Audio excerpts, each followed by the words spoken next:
Welcome to my channel. My name is Emmy from Emmy Evolving. If this is your first time joining me, thank you for finding me. This is not your first time. Thank you for coming back. So, quick reminder, if you'd like to learn about how to work your energy and tap into your personal power, go check out my workshops. I have quite a few coming up. K33academy.com/store. That's where you can find it. Let's get on in there. Something crucial shifted into place for you. I don't know.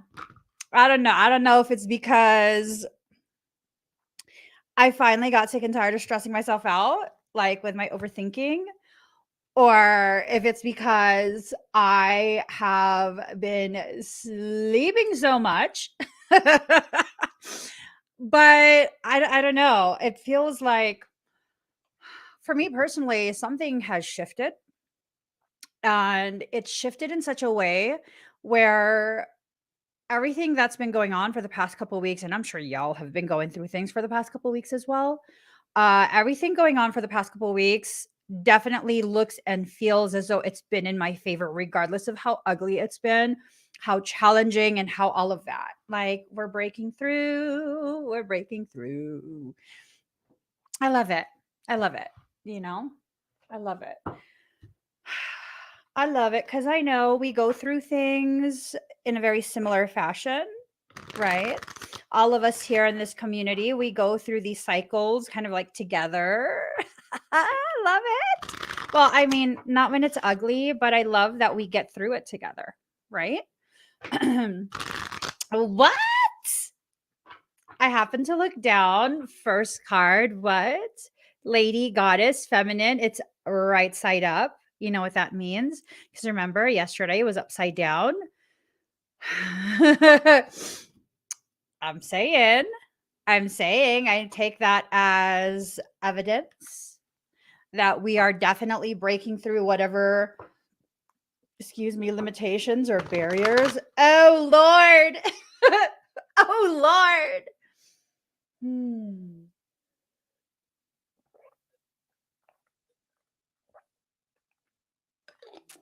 Oh,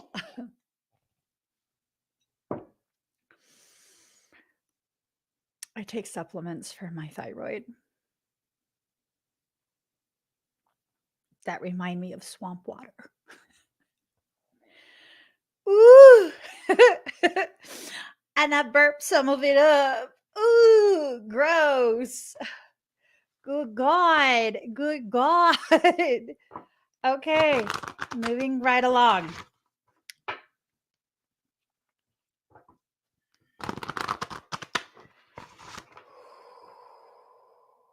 Okay. We're going to be fine. We're going to be fine. I'm telling myself.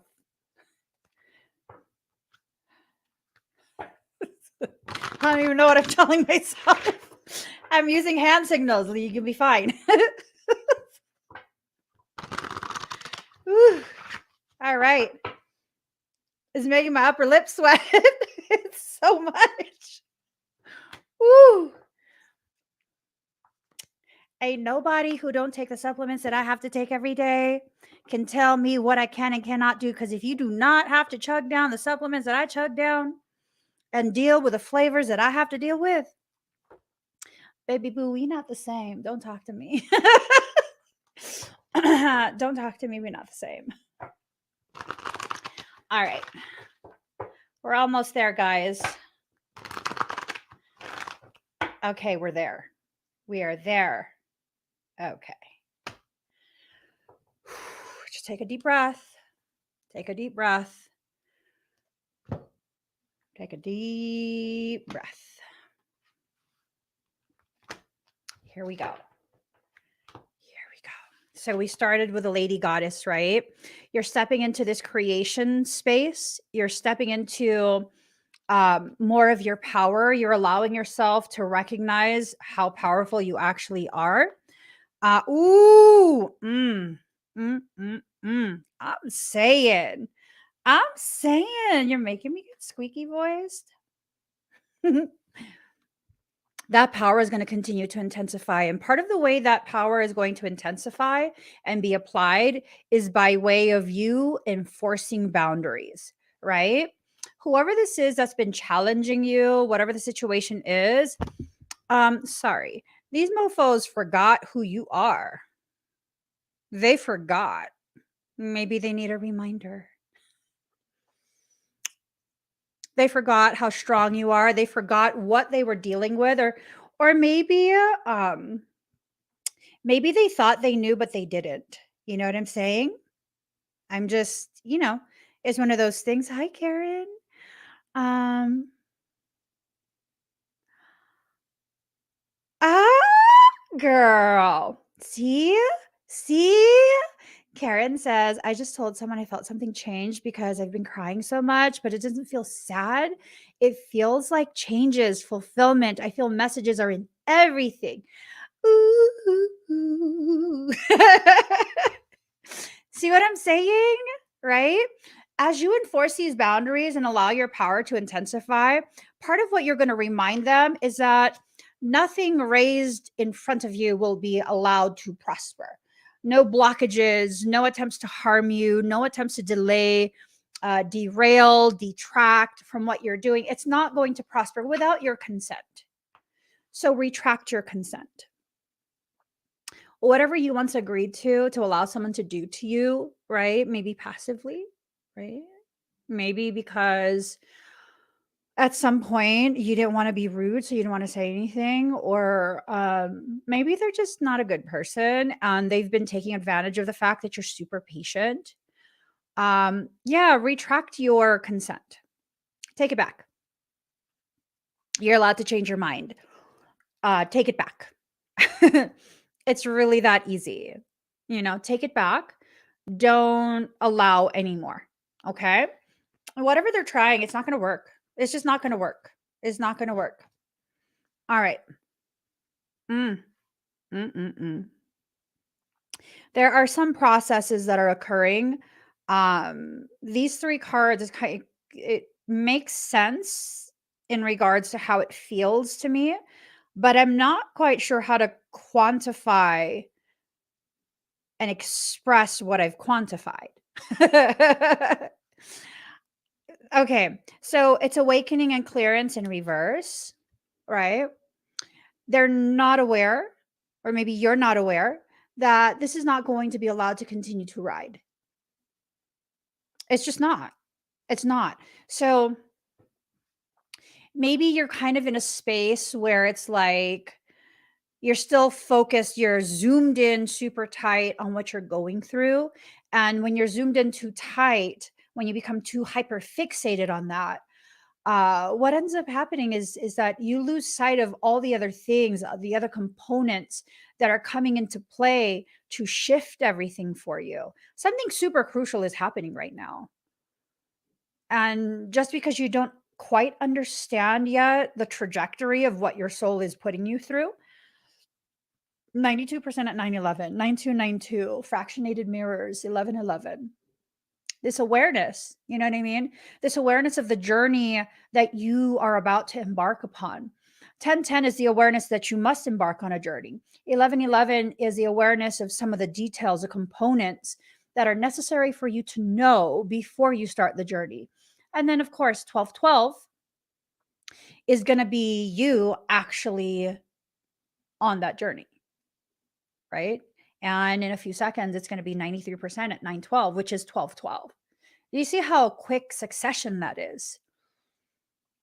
Right now, it's 93% at 911, which is 1211. Now it's 1212, 93% at 912. There are components that will progress before other components that are also necessary. That's kind of just how things go. Like, for example, your intellectual intelligence will always mature faster than your emotional intelligence. Why is that? Well, you need to have elevations in your intellectual intelligence in order to quantify and interpret what you are developing emotionally. In regards to your emotional development, you need to understand, you need to have the capacity to understand the ways in which you're growing, or else it's not going to make sense. So that's kind of what you're in right now. I think the most powerful thing you can do is kind of zoom out and allow soul to show you more clearly by allowing yourself to see more components than what you've simply been hyper fixated on. Okay. The secret's about to be spilled. Mhm. Mhm. Some secrets are about to be spilled. I'm saying, um, and it's for you. I just got a notification for you. Okay, it's for me. What is it? Okay, we're not even going to read that. Some specific people can get some support and they don't even realize it. Ooh, ooh. I'm saying, are you part of that group? That's a question. It's important to understand the numerous assistance opportunities available. I'll be part of that group. I'll volunteer myself to be part of that group. I would love that. I would love the assistance. I would love to finally allow myself um, to receive the type of assistance that's necessary to achieve the elevations in the things I am designed to achieve. Can we just sit for a second and like think about elevated purpose? Like there's the purpose that's personal to you, and then there's the purpose that's elevated, which will eventually affect the collective, right? So, what's your purpose? Do you have some inkling as to what that might be? And how would you go about achieving some of that purpose? How would you um, better ensure a steady progression through that? Right? So I was speaking to someone very me the other day, and we were talking about some of the work that they do. And you know, some of that work would probably be frowned upon by people in society. Um, and it was this thing of they're aware it's a means to an end, right? That they are using this opportunity to make copious amounts of monies in order to have the liquid funds to be able to have real estate investments, develop a real estate portfolio, go ahead and diversify their investments beyond just real estate. Their intention is to create generational wealth. And I've seen this for them. So not only did they hear what I had to say like a year, 2 years ago, they've been focused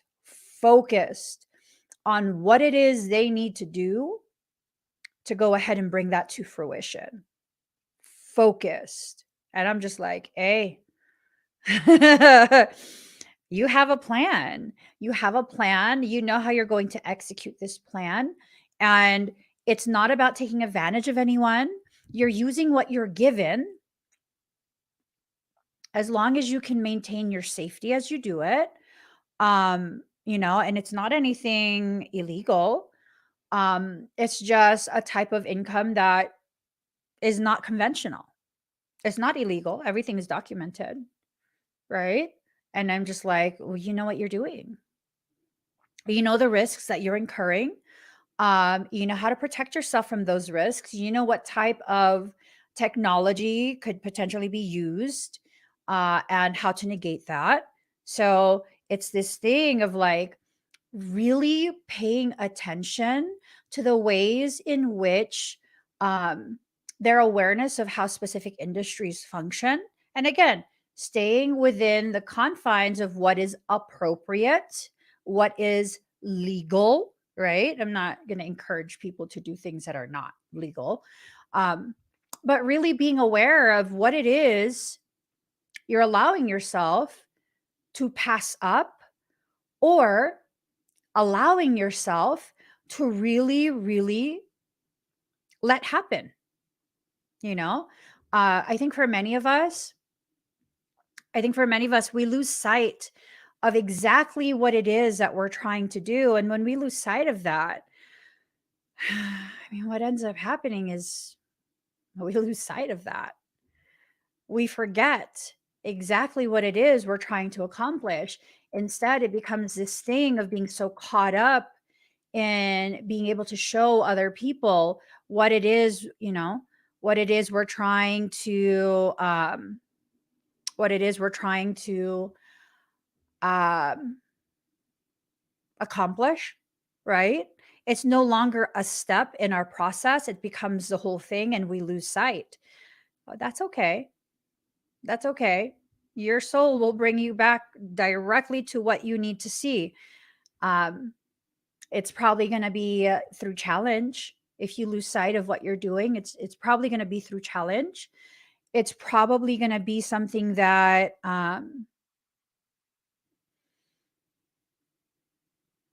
causes you to have to fight to remember what you're doing. But if you can keep sight of what it is you're trying to achieve right now and keep that in the forefront, like what your objective is, long term and short term, you won't have to go through that corrective measure from soul. And that's the thing. We get so caught up in short sightedness, short term goals. We forget about the long term goals. And then we end up having to be corrected. And then we feel like the correction is nothing but a punishment. It's not. It's not. It took me a very long time to come to terms with that it's not a punishment. It's making sure that I continue to progress in the direction and in the ways that my soul is requesting that I grow. Right? So relax a hold of darkness and be at cause, but it's in reverse. For some of us, the way through is going directly into the deepest, darkest corners of your fear.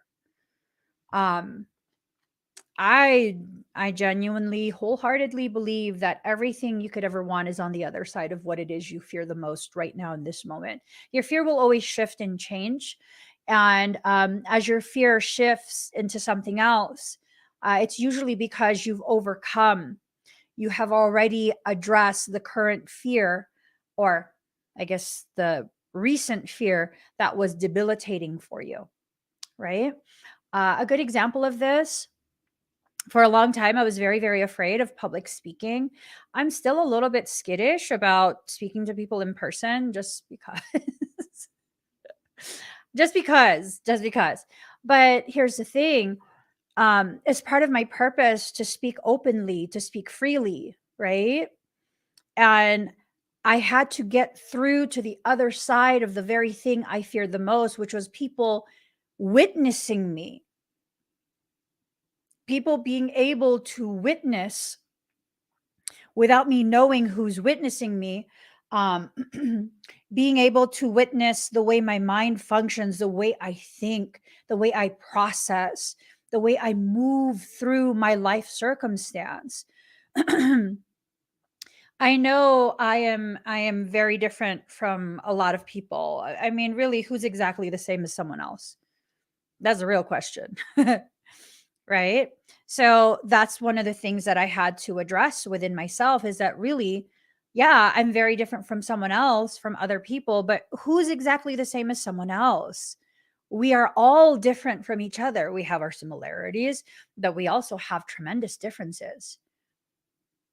So I need to get past that, right? I need to get past that. And I need to be okay with people being able to witness me in my most organic, most authentic state, and give them the freedom to see me in whatever way they choose to. And to know that how other people see me is not going to change the way I see myself.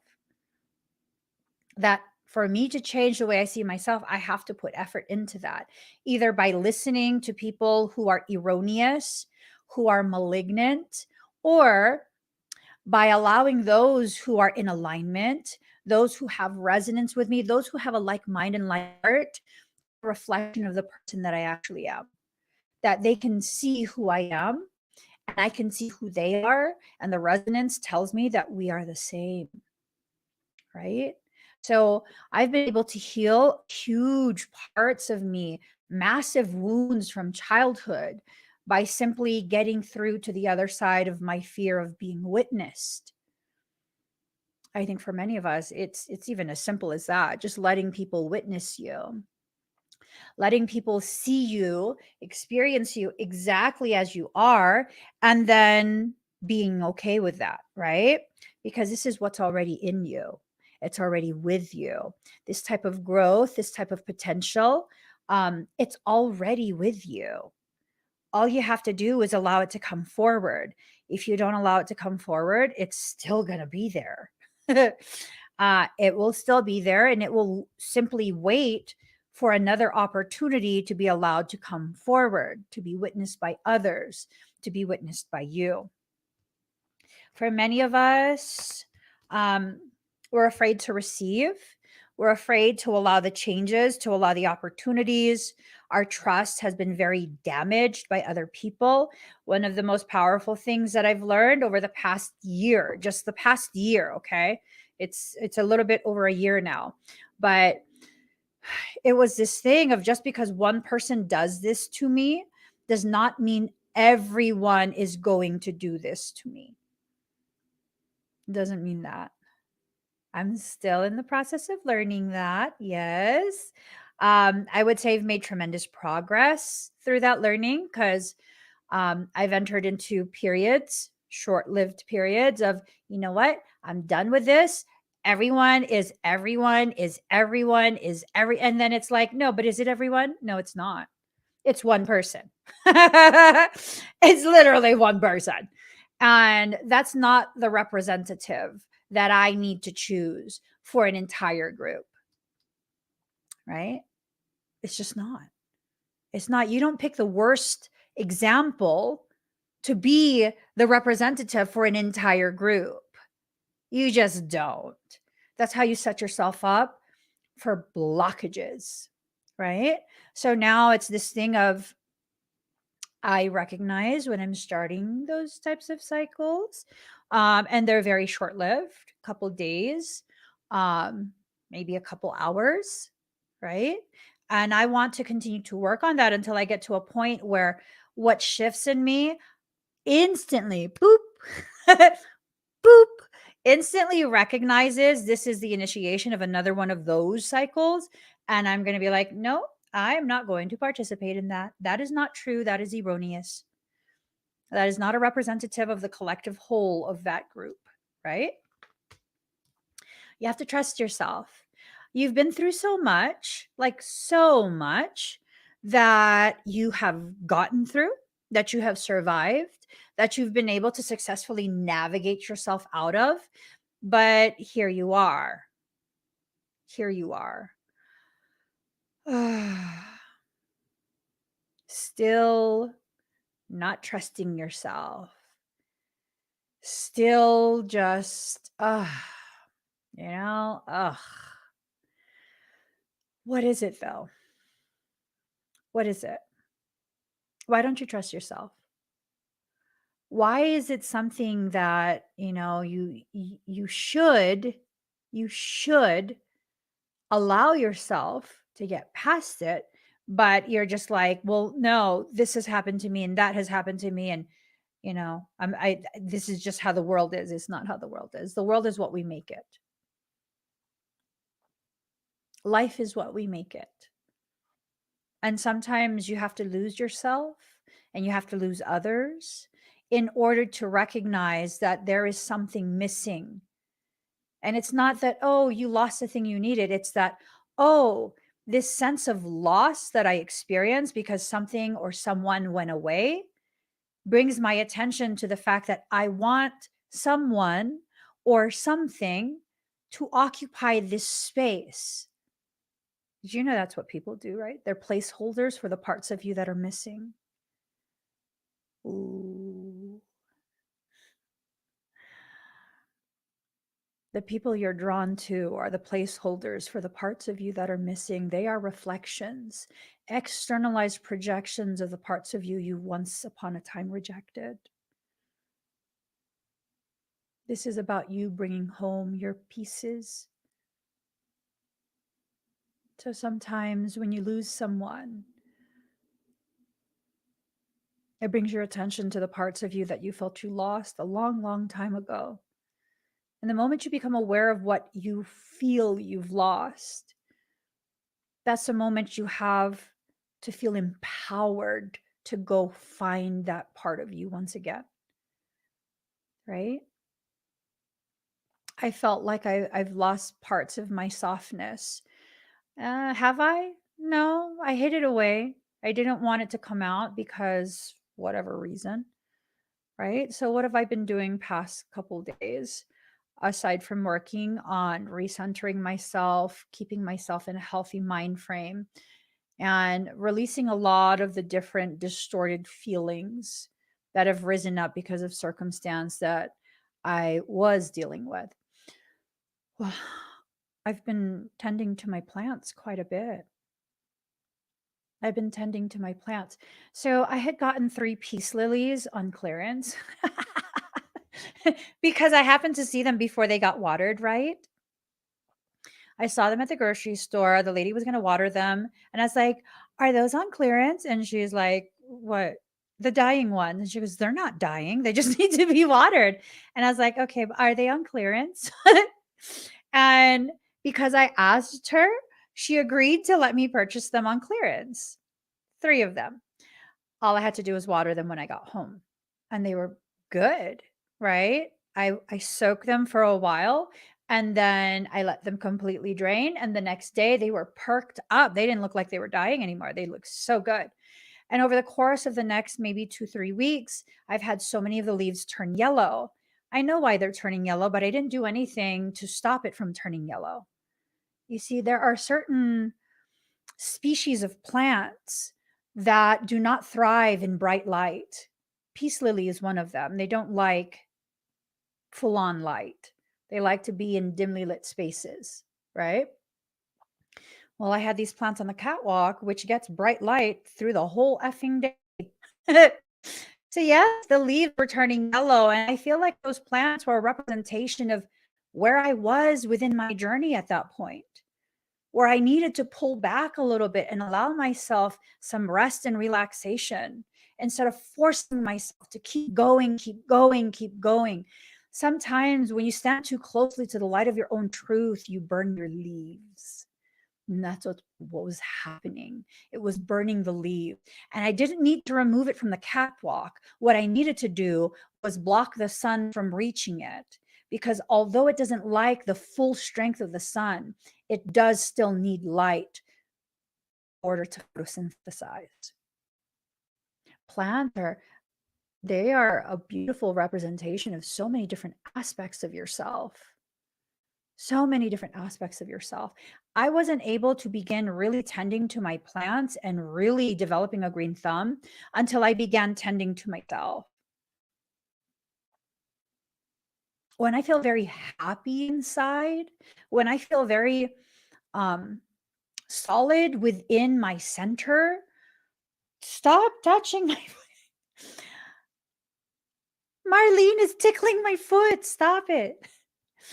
When I feel very centered within myself, my plants look so happy. And when I'm feeling very, very down, because they're very sensitive to my emotions, my energy, they look like, bro, you okay there? Right? I have this 2 new plants. They're, I believe, alocasia. Hold on. I need to start learning their names. Well, I did name them Saoirse and Killian. That's what they're named. They are Alocasia Hilo Beauty. They're Hawaiian beauties. Alocasia Hilo Beauties. And those plants are super finicky. Like they're the one leaf has to die before a new leaf will grow. And I'm just like, why? Why? But I take good care of you. Why are you like this?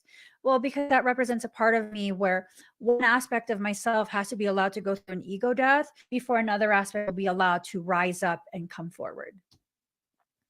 It's just a natural part of your process. What you're going through right now is a natural part of your process. You are witnessing the dying off of something that is no longer necessary. But because you're so zoomed in, you're not seeing that there's new growth. You're not. Why? Well, because you're so focused on the pain that you're going through. Does that mean you're bad? Does that mean you're failing? No, it just means that's where you're at. That's all. That's all it means. That's where you're at. You're focused on something that you don't really need to fully focus on, right? But as long as you're super focused on that, what's going to end up happening is that's all you're going to be seeing in life is the pain, the hurt, the disappointment. There's so much more going on. And it's happening in the periphery of your life, the periphery of your ability to see the actuality of your life. Just because you're not aware of it does not mean it's not happening. And it's never happening to you, it's happening for you. And just because you don't understand that it's happening for you does not diminish the fact that it is. Right? So these are things we have to come to terms with within ourselves or not. Or not. You do have that option to just not and be like, this doesn't apply to me. Okay. I'm not going to tell you you're wrong, even if you are wrong. I'm joking. No, I'm not going to tell you you're wrong. There's no point in trying to convince you of something that you're not ready to accept yet. That's my deeply held belief, that there is no point in trying to convince someone of something that they are not yet at the level of personal maturity to grasp. And this process is the very thing that's developing the maturity that is necessary to understand that this is simply a part of your process. You have forgotten that you come from a legacy of light. You are far more advanced than you realize. Far, far, far more advanced than you realize. It becomes a thing of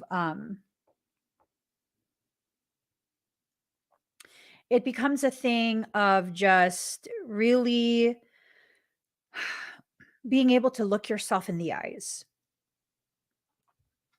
I think for quite a few of us, we've convinced ourselves that we are someone that we're not.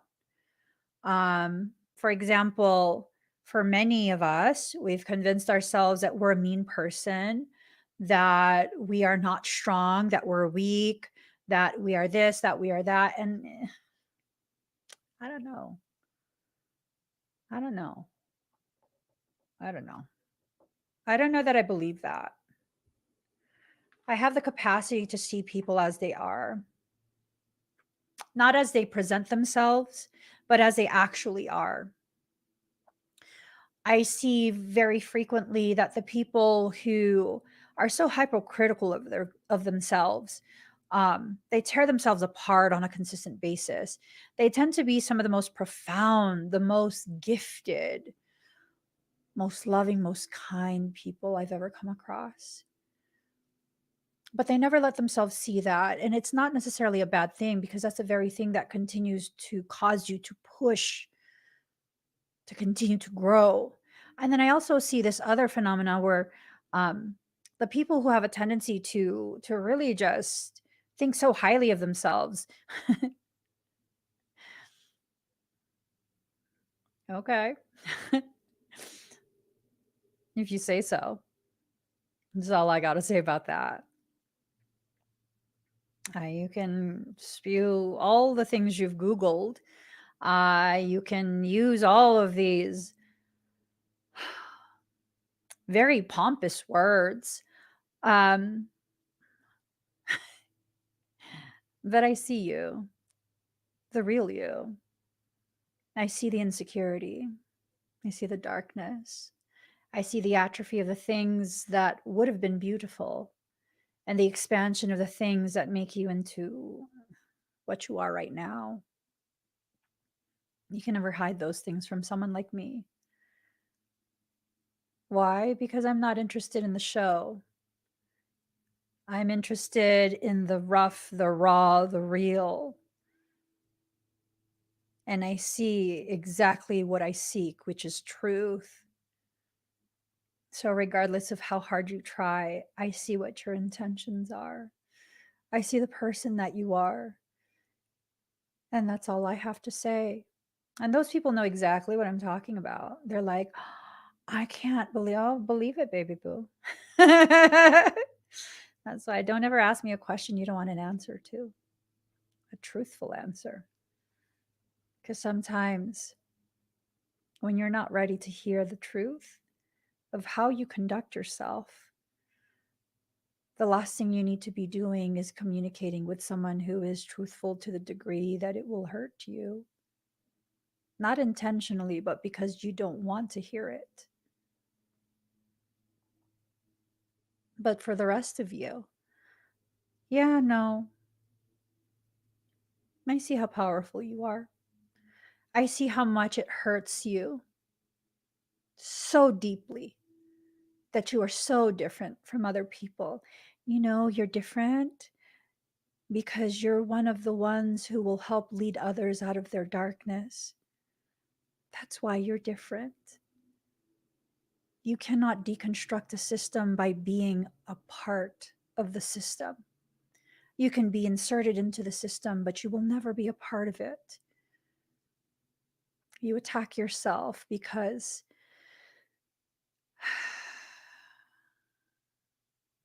you don't play by the rules very well.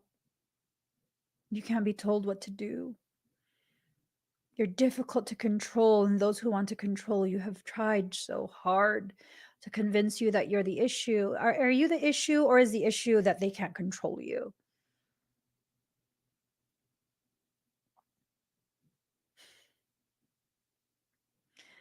Does your strength, your quiet strength, threaten their position just because you exist? I've had that happen so many times, where for some reason people feel I threaten their existence just because I exist. And in real life, I'm quite possibly one of the quietest people you'll ever come across. Unless I'm extremely comfortable with you, I'm not going to be talking. And sometimes, even if I am comfortable with you, I mean, did you ask me a direct question? Because I could literally sit quietly for a prolonged period, um, unless you give me a reason to communicate. The most I talk is on live streams. Yeah. So, you being who you are, it's okay. All right. There's nothing that you necessarily have to change about yourself to come to terms with what it is you're needing to change, right? Um, what it is that you're needing to allow to come forward about yourself, like the really beautiful parts of you. Um, ooh, you also need to begin considering what you feel. You don't do that very much, you know? Um, I think a lot of what happens is that we disregard what we feel and try and go with logic because, I don't know, you don't want to be seen as illogical.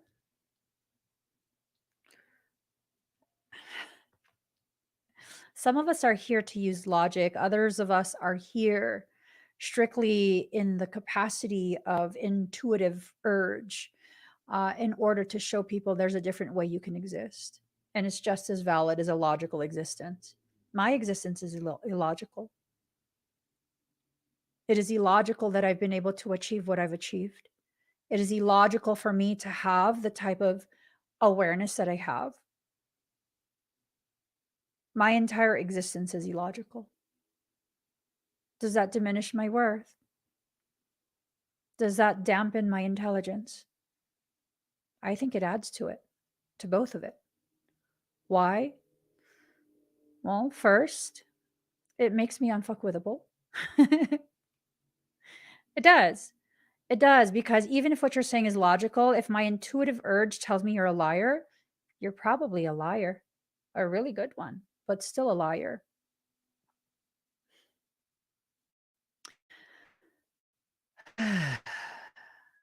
Yeah. How about accepting who you are and where you are right now, right? Knowing there's still room to grow, knowing that this shift, this crucial shift, is helping you to better understand who and what you are so that you can move forward with that self acceptance in hand. The next part of your journey requires that you accept yourself. You will not get past that. The next part of your journey requires that you accept yourself. And if you don't accept yourself, you're going to be stuck in that space until you do. Everything is amplifying. All of the different processes that we as a collective whole are going through, it's being tremendously amplified because dun, dun, dun, we're reaching higher levels of dimensional consciousness. The anchor point for humanity is being shifted, it's being moved.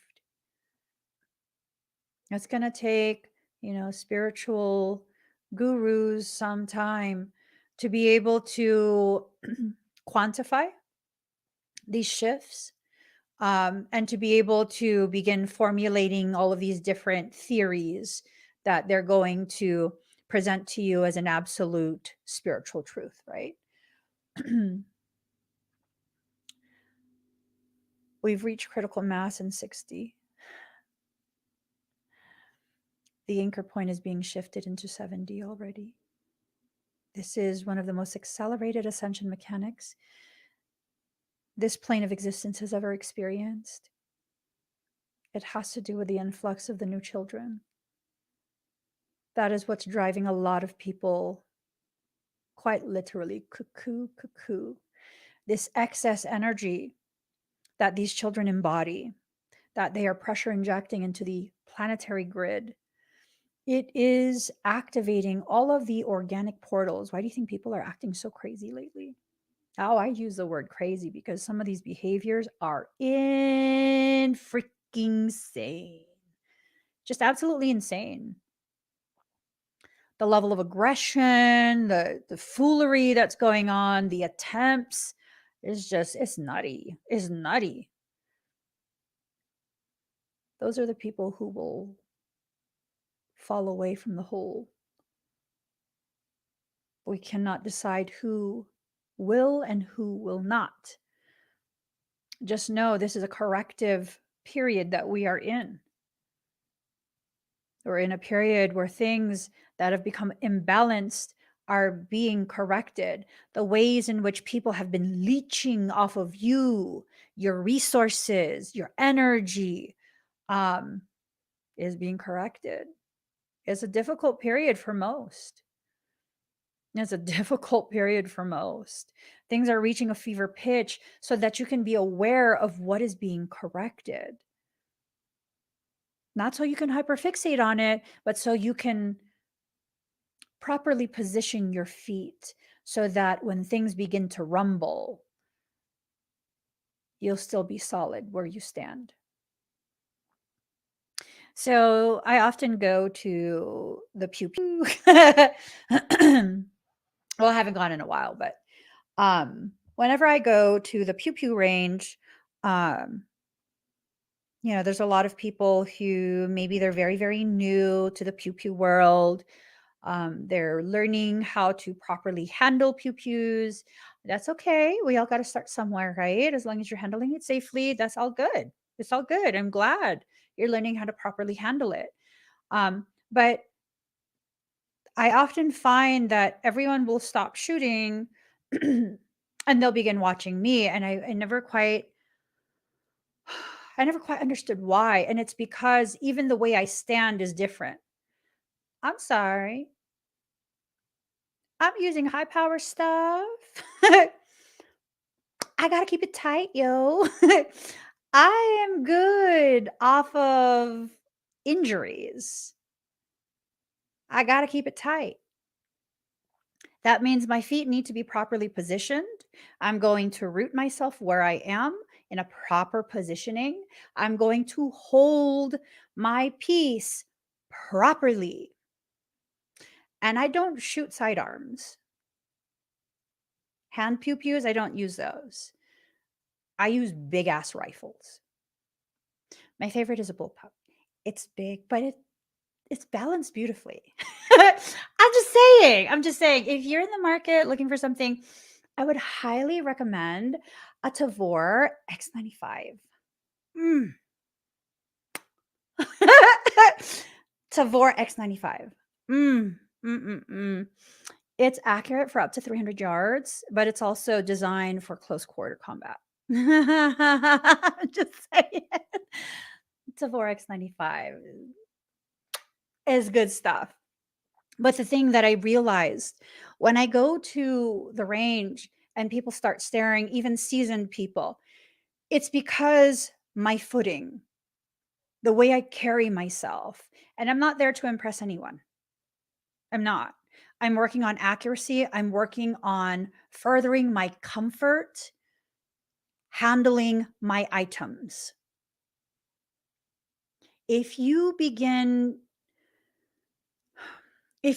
handling your spiritual journey in the way that you would responsibly handle and utilize a pew pew, I mean, you would develop so much accuracy that you would get rid of all of the different hazards that are inherent because of the lack of knowledge.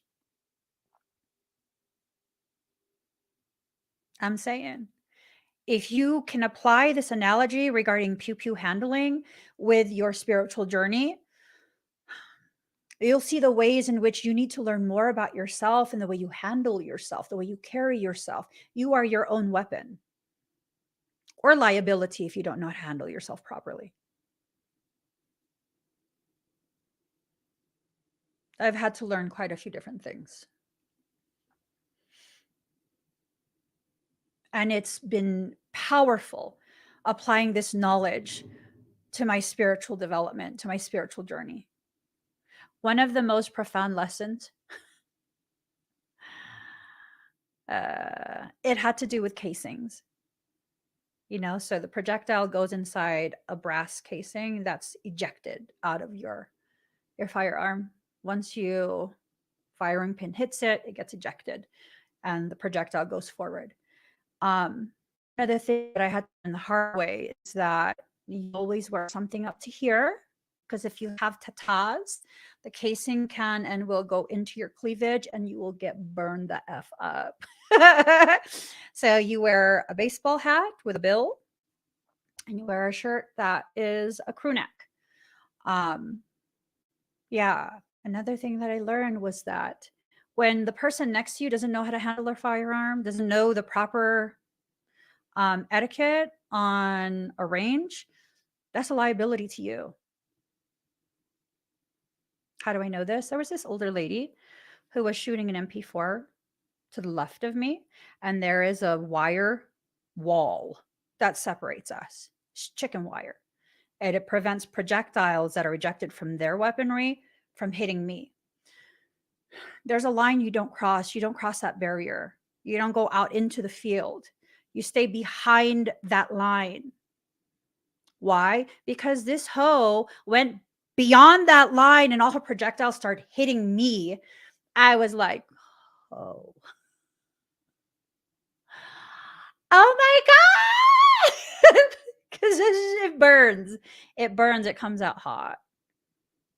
The lessons from soul sometimes comes out hot. And if you are in the way of someone else's process, spiritual process that cannot be stopped by a human being, you're going to catch that hotness. You're going to catch that heat. Yeah, I did the hot dance on that field. I darn near threw my raffle and did the hot dance. Luckily, Luckily, it's second nature to me. As soon as I'm not actively attempting to pew pew, safety goes on, finger comes off the trigger. Because I was like, why is she going so far forward? See, some people, even though they have someone there with them to help them know what they should and should not do, they still do the very thing that endangers other people. Same thing goes with a spiritual journey. Just because there's someone there who knows about spirituality does not mean the other people are not going to be susceptible to missteps that will then negatively impact you. The best thing to do is to zoom out of your spiritual journey so that you can see clearly what is around you. You can use every single type of life circumstance that you have been through, whether it's recreational, whether it's something super duper profound. You can use it as an analogy for the spiritual process that you're perpetually in. Doing laundry. Sometimes you have to sort out the laundry or else there's going to be bleed over. You're going to negatively impact the whites if you put your blue jeans in there. You're going to negatively impact your dark colored clothes if you put a white towel in there. So sometimes you have to segregate the things that you're going through before you cleanse yourself of whatever negativity, whatever intense, very dense emotions that rise as a result of what you're experiencing, what you're witnessing. You take it further with that laundry analogy. How do you get it clean? Well, first you introduce something that will dissolve the oils that hold the dirt into the fibers of your clothes. That's not enough. That soap is the spiritual theories that you get exposed to online, on social media, through books, whatever it is you do. That's the soap. It makes you aware that you're beginning a process. It helps dissolve the bonds that keep you tied to the thoughts, the assumptions that have kept you very, very confined and unable to grow beyond what other people told you to be. But that's not enough. You need agitation. The clothes are repeatedly beat in that washing machine. They are thrown around in that washing machine. They repeatedly hit all of these different things that are designed to strike the clothes in order to what? Knock loose the dirt. You wonder why you go through things that are difficult when you're in an ascension cycle. It's part of your process. And the more stubborn you are, the more intense that process will be. Why am I not bitter about the things that I have to go through? And you guys have seen some of the things that I go through are so ridiculously intense that it's like bordering on the space of like, that is so not fair. I'm a good person. Why do I have to go through this? Because I'm a good person. I'm learning at the highest possible capacity ever.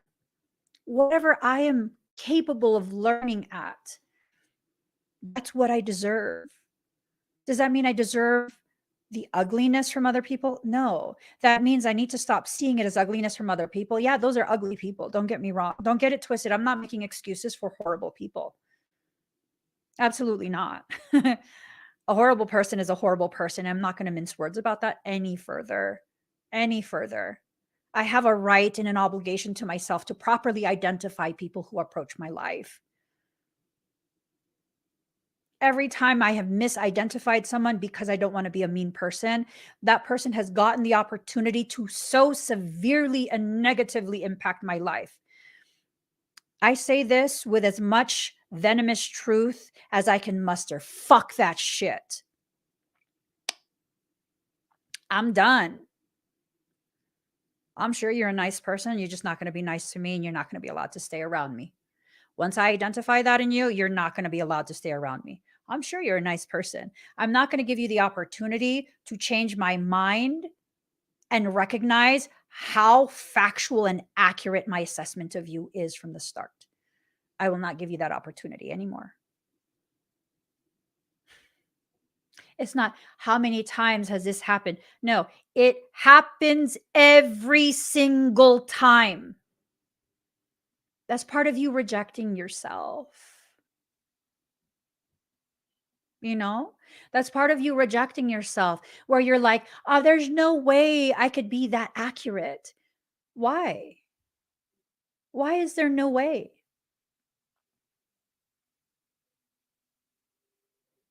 Why is there no way?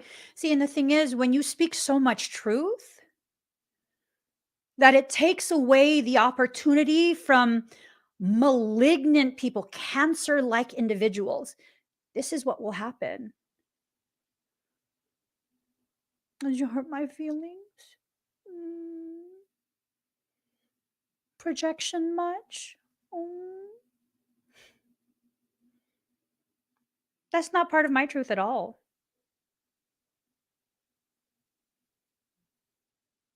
Mhm.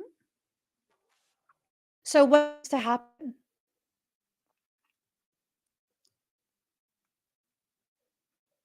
What needs to happen, guys? You have to stop rejecting the parts of you that know you, that can see clearly other people's intentions. That intention was meant to rock me and make me feel like, oh my God, I don't give a fuck. I don't. I give a fuck about a lot of things. Not that, not you. What now? Not a damn thing. My life goes on. Not even like water off my back. You didn't even get to touch me.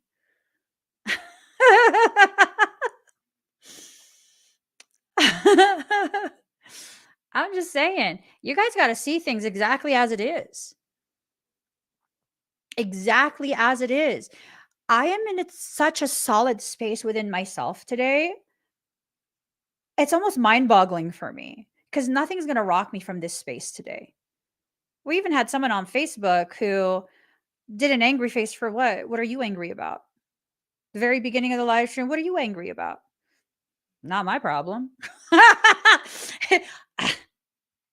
It's not my problem. I'm over here in my own space, minding my own business.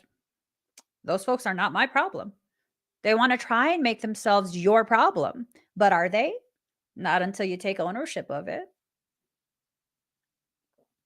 Not until you take ownership of whatever dysfunction they have going on within them. Only a dysfunctional person does that kind of stuff. That's the reality of it. Only a dysfunctional person reacts so negatively to someone they don't even know, enters someone else's space, and reacts so negatively to someone else who is in their own space. That's a dysfunctional type of individual. That's not my problem. Unless I birthed you or you birthed me, you are not my problem. You are not my lesson to learn. You can pick and choose who will help you to learn your lessons. You really can. You really can. It's up to you how you're going to allow all of this shifting to really empower you in your journey. Or, as part of your process of realizing how you're being empowered, um, first enter into a space of feeling very, very disempowered, very picked on, and very this and very that, and very, whatever else negative, dense emotion. It's okay. You can feel those things. Just don't stay there. That's where you begin to create issues for yourself. You begin to create unnecessary struggles for yourself. It's okay to feel those things. You know, it's okay to feel those things. Just don't stay there too long. You can't pretend everything is okay all the time. That's a lie. It's okay to be a human being, to have human experiences, to forget for just a moment how elevated you are. Everything is okay. I'm telling you. Releasing allegiances. So this is being called out This allegiance that you keep holding on to, this allegiance to your struggle, to your pain, this allegiance to other people's emotions, you save them from their emotions while compromising yourself. You save them from the consequences of their behaviors while you put yourself in the liar. Why is that? Why do you do that? It doesn't make you a good person. Not to say you're a bad person, but that act does not make you a good person. It makes you more of a martyr, and a martyr is an emotional manipulator. I used to be an emotional manipulator in that way because I would martyr myself just to be able to gain some shred of appreciation from the person that I was martyring myself from. Did they ever appreciate me? No. No, because I made it so commonplace for me to be a martyr for them that when I didn't martyr myself because I was finally depleted, it became this thing of, you're never there for me. You never do things for me. It doesn't work out. It doesn't work out. And just because you've experienced periods of actively martyring yourself does not mean you're intentionally a manipulator. Most of us don't realize these things. Most of us don't realize what we're doing is unnecessary. It just is. It's unnecessary. We don't need to go out of our way in that way where we are willing to defeat ourselves, harm ourselves, be susceptible to harm even, um, just to prove to someone that we are loyal, that we care. My personal logic is the moment I sense that you need me to prove myself to you is the moment that I am aware you are not for me, not in the friend capacity, not in the business capacity, not in the anything capacity. So some might be like, well, I mean, that's kind of presumptuous for business capacity because, like, don't you have to be able to show the quality of, okay, so let's take, for example, the breads that we make, and the truffles that we make for Soulwork Synergistics, right? I'm not trying to convince you. I'm giving you the opportunity to sample it so that you can make up your own mind. If you don't like the flavor, the texture, whatever it is, thank you for your time. Have a beautiful day. And that's that.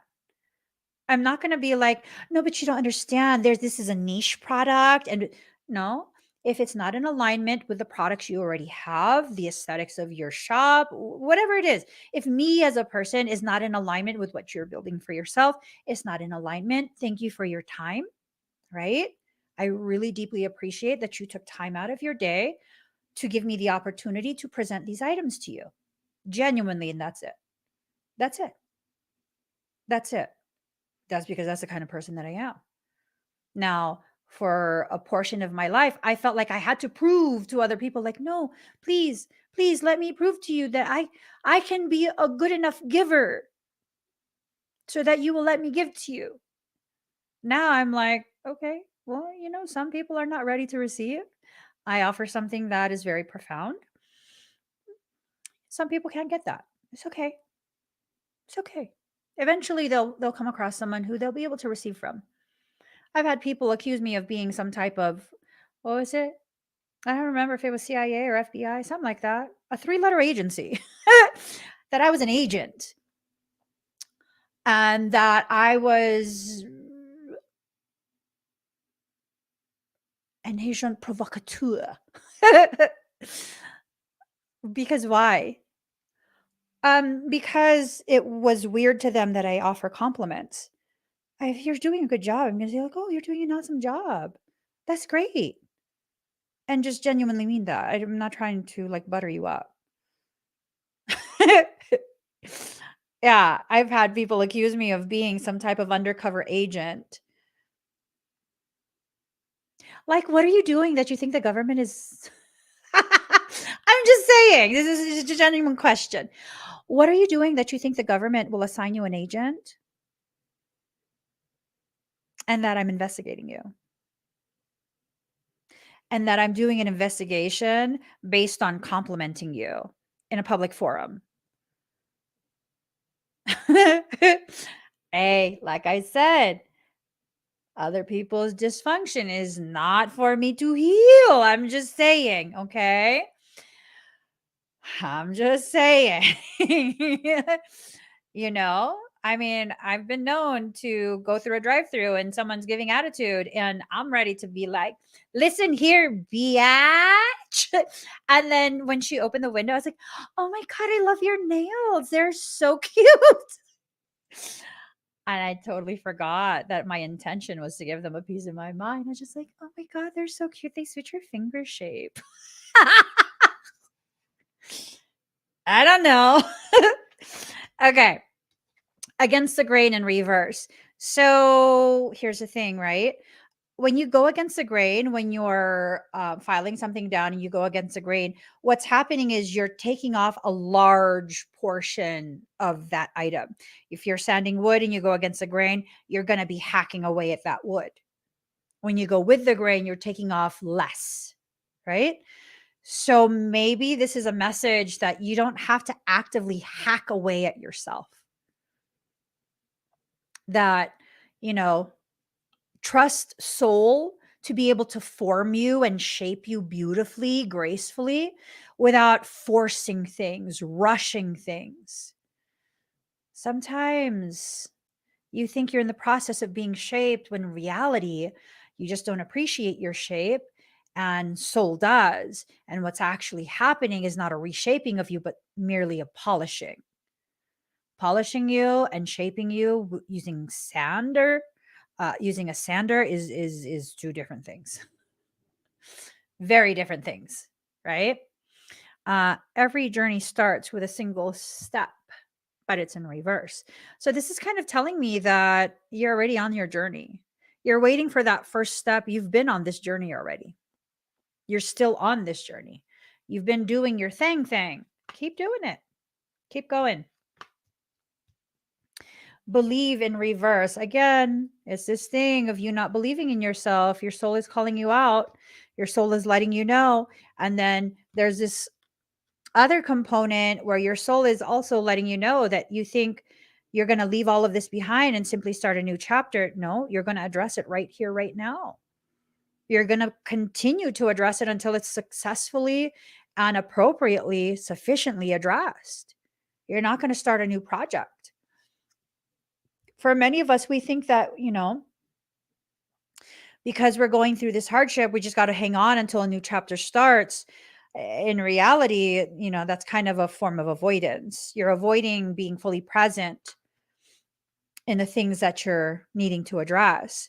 Strength. You have the strength to get through this process. You're going to recognize how strong you are as you're going through the process. You're going to recognize how limitless you are, right? Because as you begin to think you can't handle it and you get past that roadblock, you'll begin to realize, like, you know what, I can handle it. You have many, many choices being laid out in front of you. And these choices are going to help you to balance yourself, right? You have to find that balance between hope and shining. Hope is this lack of recognition of your ability to shine. And because you can shine, you can easily navigate out of this dark space you're existing in. But see, you need more than just shine, because if you shine too bright, you become light blind and you fail to realize what direction you're headed, because then you have it in your head that you know everything, that, you're doing everything exactly perfectly right and yada, yada, yada. We all go through that kind of phase.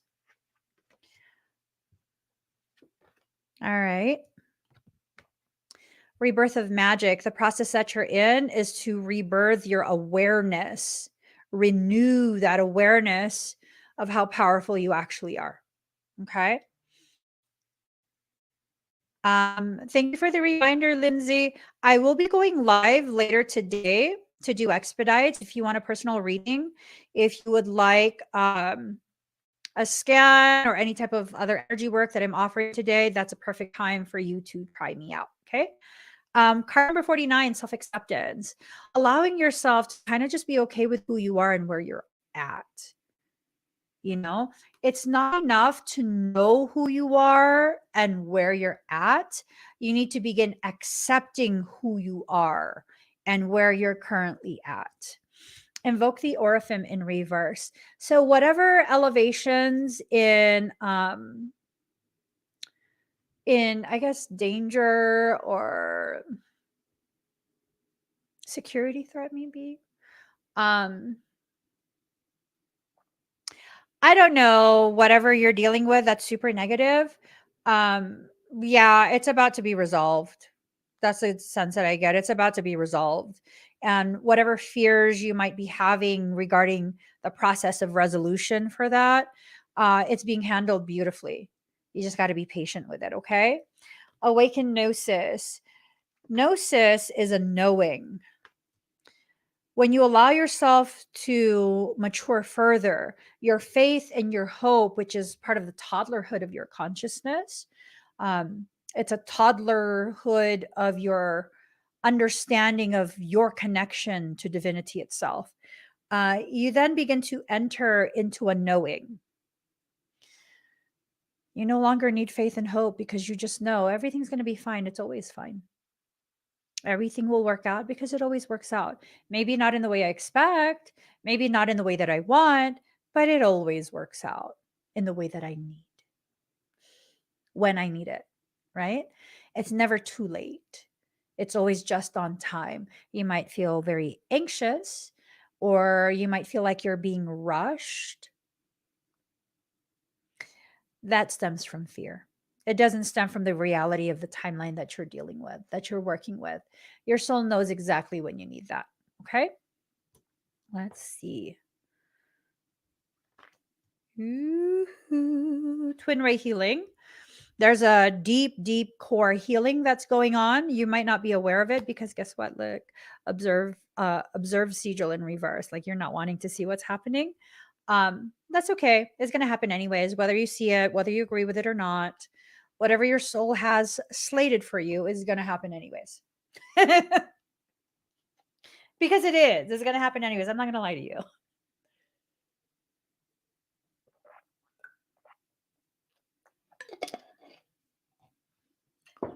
There are certain things that you need to face.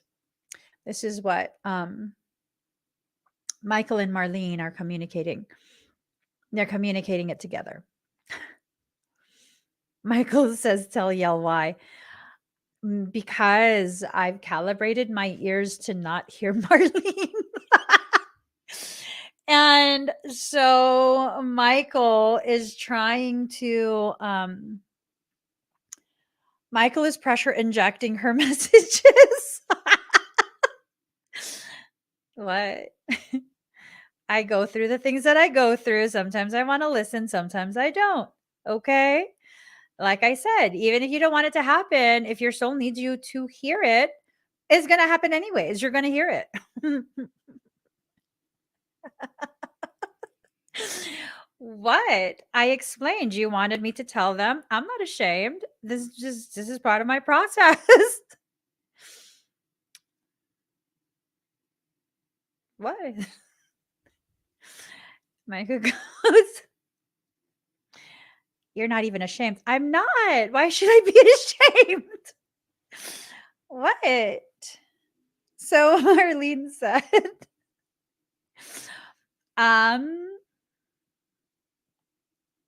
there are some things that you will need to face, whether you want to face it or not. Okay. Okay. If you want me to agree with you, I'm not going to. If you want me to pretend like I won't comply, I will comply when I have to. That's that. She's laughing. Which is so funny. She's laughing. She says, because I'm naughty. What? You've been pestering me for like a year and a half already. You literally won't even let me go poop in peace.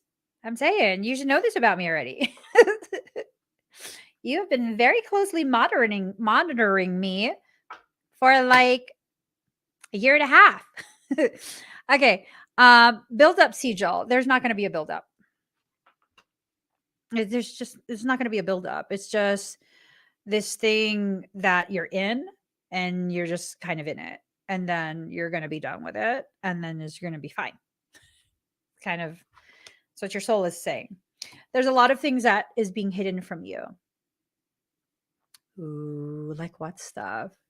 Are you hiding it from yourself or is someone else hiding it from you?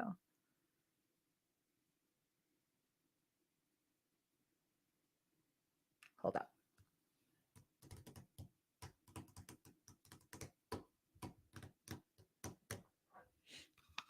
I want to know what this means. What's being hidden from you? And is these two cards pertaining to you or pertaining to if someone is hiding something to you from you? Like a cross watcher. Let's see. All right.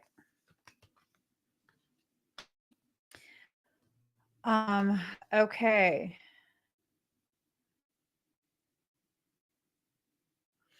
There are countless options to consider. Okay. Card number 23, Hidden Moon, right? So confidence is your key to success. Don't let pride get in your way. So finding that healthy balance between kind of like that nearly disappeared moon and this full moon. Now hidden moon though.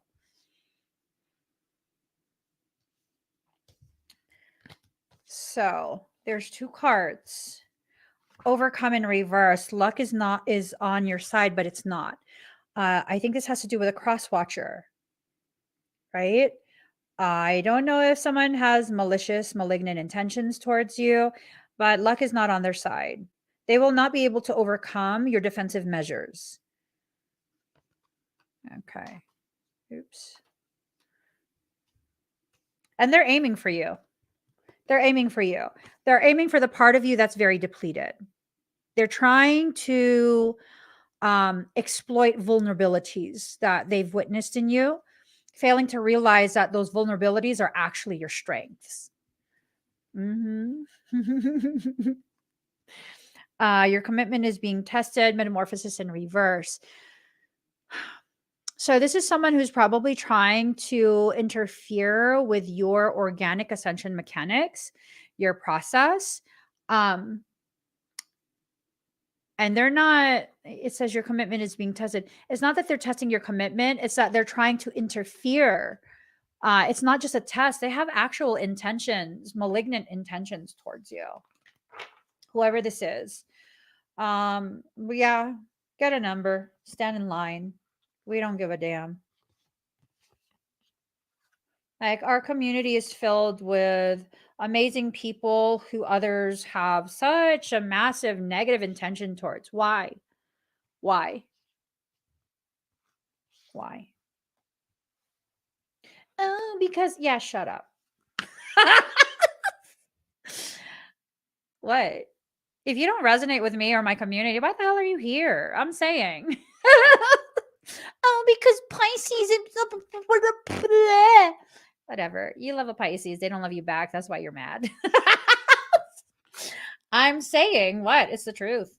Why are you here? If you're not here because you're an empath and you resonate with me and I help you to gain clarity over your life, why are you in a Piscean reading? That's right, because you're obsessed with Pisces. I'm saying, remember I said, maybe you weren't here. I see clearly. We don't care. I speak on behalf of the empaths and the Pisceans. We don't care. We don't care. We've moved forward. All right. So I'm going to pull two cards from here. Uno, dos. Oh.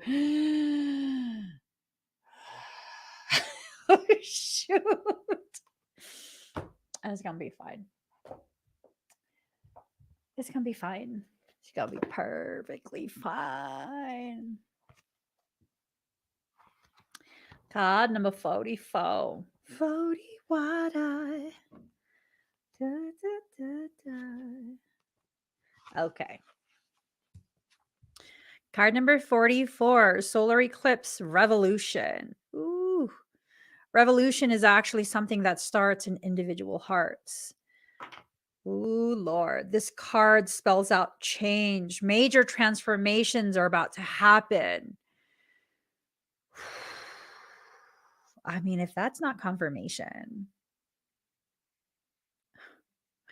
consider yourself baptized and confirmed at this. My hair is super crazy. I tried to make it not frizzy today. Anyways, something has to die for better things to be born. We talked about that earlier as well. You know, kind of like this death of the ego, the portions of your ego and your human self that needs to kind of be allowed to erode in order for your supra self to come forward, right? We must focus on what is directly in front of us. Usually, a change or a shock is in store, which may not be welcome, but is necessary to move us forward. This is the next part of your journey. You're actually literally being pushed towards the next part. For a brief time, this moon obscures the sun, blocking it from view. In essence, this is us in a blackout. Okay. So we need to focus on the things that need to be focused on. When this card turns up in a reading, you can expect swift changes that end one chapter and start a new one.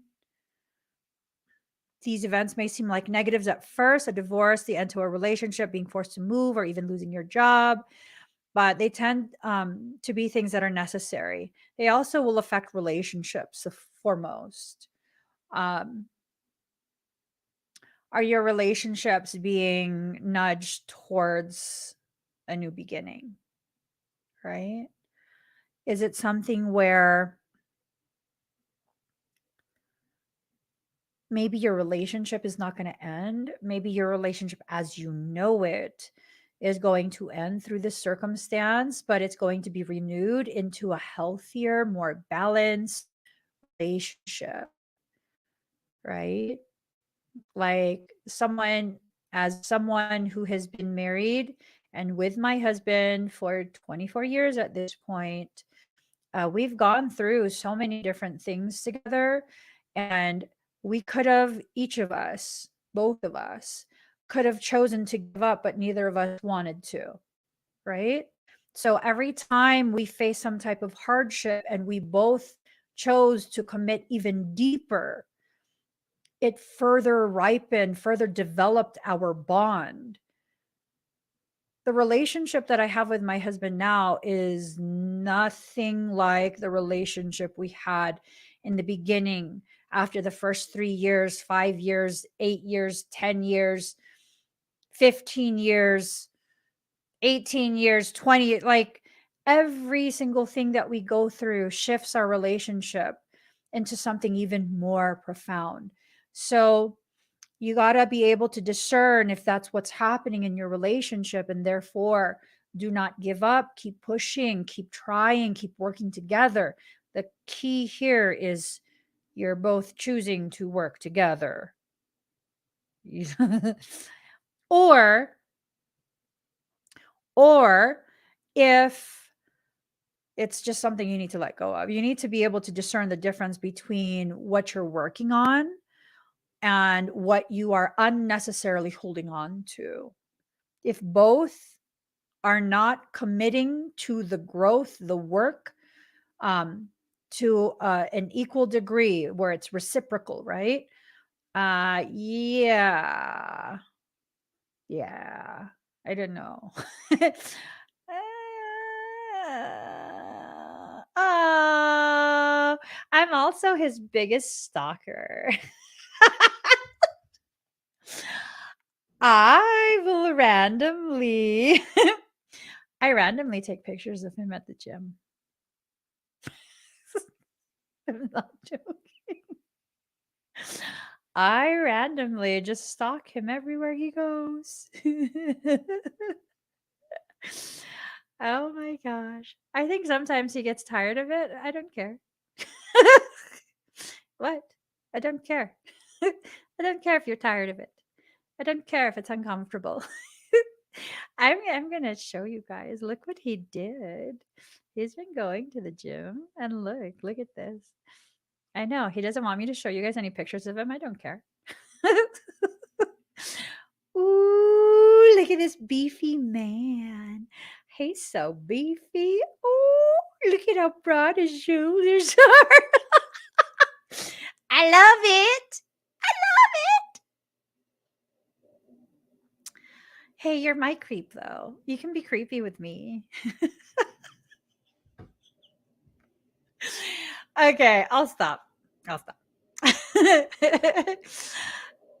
When this card turns up, it implies you're being forced to make a decision and to act on it.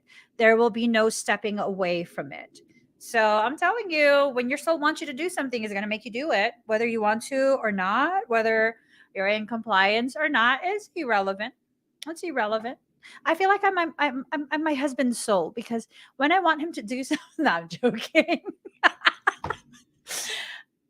I'm joking. I don't force him to do anything. You can't force a Gemini to do something they don't want to do. Trust me. Trust me. Okay, card number 10, Neptune sacrifice. The whole idea of compassion is based on a keen awareness of the interdependence of all of these living beings, which are all part of one another and all involved in one another. So there are other people who are going to be involved in your growth process. They're part of the process, but that doesn't mean they are the process. It doesn't mean they are you. They could be a part of you in what you're learning and growing through, but they are not you. They do not dictate to you. You know what I'm saying? Don't ever let someone dictate to you. All right. You're being directed into an area which may feel like it's an unknowable. Surrendering to the mystery may work best now. You're not surrendering to someone else. Okay. You are not. You are not being asked. You are not being forced to surrender to anyone else. You're being invited to surrender strictly to your higher self and your process. You have to be very clear with this within yourself. One of the reasons that I know my husband truly genuinely loves me, he's not with me because it's comfortable, because we've just known each other for so long, and you know, one of the reasons I know he respects me and honors me is because he would never force me to do something, ever. Ever. He would never, because he knows that would not go well. Yeah. No, he never tried to dominate me. He's never tried to dominate me ever. In the 24 years we've been together, he's never tried to dominate me. Mm-mm. It's not going to work right. I'm going to make sure. Right? So he knows this. He knows this. So it's not necessarily it's my way all the time. No. It's what do we need to talk about? What do we need to decide together? Because I would never dominate him like that either. It's a reciprocated respect, cherishment, all of that. And those are the type of relationships that are worthy of you, you know? You thought I was sharing the shirt, the Team Diaz shirt. No, um I'm not into MMA at all. It makes me aggressive watching it. I'm not into MMA at all. But I will say, even though I'm not into MMA, um, I have interacted with Nate quite a bit because he's really good friends with my brother, and he's a really good person. Like, I was genuinely shocked at how good of a person he is and like how good his energy is. You would think that it would be common for people to have this assumption that anyone in the MMA field, especially someone who's reached such a high level of um, of accomplishment in a professional sports arena, um, would be someone who's tainted and dark, and no. No. As a matter of fact, whenever when my brother was at his sickest, he would try and sneak a burrito, and Nate would be like, "I'm gonna call your sister." I don't know what I would do, but he was gonna snitch on him. He's like, "I'm gonna call your sister. I'm gonna tell her you're eating garbage." Yeah, and he's a really good guy, but I'm not into MMA. We just have a whole bunch of their stuff because my brother gets sponsored by quite a few different companies, and he has all of these shirts and whatnot. And it's like sometimes when we would go to California, um, he'd be like, "Yeah, here, wear this." That's why we have the shirt. Yeah, no, I'm proud of my brother for what he's accomplished in the field. He has a ton, like all of his clients are celebrity clients. So yeah, no, he's done really good for himself. But okay, Neptune sacrifice. Um, ooh, for so many, Neptune is a source of many trouble since this card indicates escapism as well as beauty. You can't escape from this. You can't. You can't. You can't avoid this. You can't pretend it's not happening to you. You can't pretend that it's not happening for you. You have to be very, very clear. Where Neptune is placed in a chart is where we are most inspired, but also an area where we deceive ourselves. You got to find where your Neptune is. I don't know how that works. Don't ask me. I'm not into astrology either. I'm not into MMA. I'm not into astrology. Um, I know a little bit about the signs, and I could choke an armbar like a mofo. Only when we're playing. Okay. Refusing to look at what's real or simply being unable to, as well as seeing enemies as friends and vice versa, are all traits brought on by this watery planet. Ooh, you got to be clear about who is in your circle and who is there to sink your ship. Make them walk the plank. I'm telling you, you should not trust everyone. They have to earn the trust. Yes, respect is the default. You have to earn the disrespect. You have to show me why I should not use the default of being respectful with you. But trust, honey, you got to earn that over the course of many years. Many years. You got to be careful of who's in your circle. There might be a betrayer in your circle. If you have a circle of too many people who are casual connections, see, there's different tiers of connectivity. There's just commonality where we share common whatever. You would be an acquaintance of some kind, right? And then there is a friend who you're not just an acquaintance. I trust you to some degree. Um, and then there is someone who I love as family, where it's like, no, we gonna ride. Someone mess with you, we gonna ride. That's not gonna be allowed to continue. There's gonna be consequence. Um, for most people, what I consider an acquaintance, people will consider a friend, right? So my definition of friend is someone who basically I will love them like their family. And then obviously family, it doesn't have to be biological, but it's like such a very deep love. There's nothing that could stop me from being whatever you need me to be when you need me to be it, right? Not many people are categorized as friend. That's a very high honor for me, like for me to call you a friend. That takes a lot to get there with me.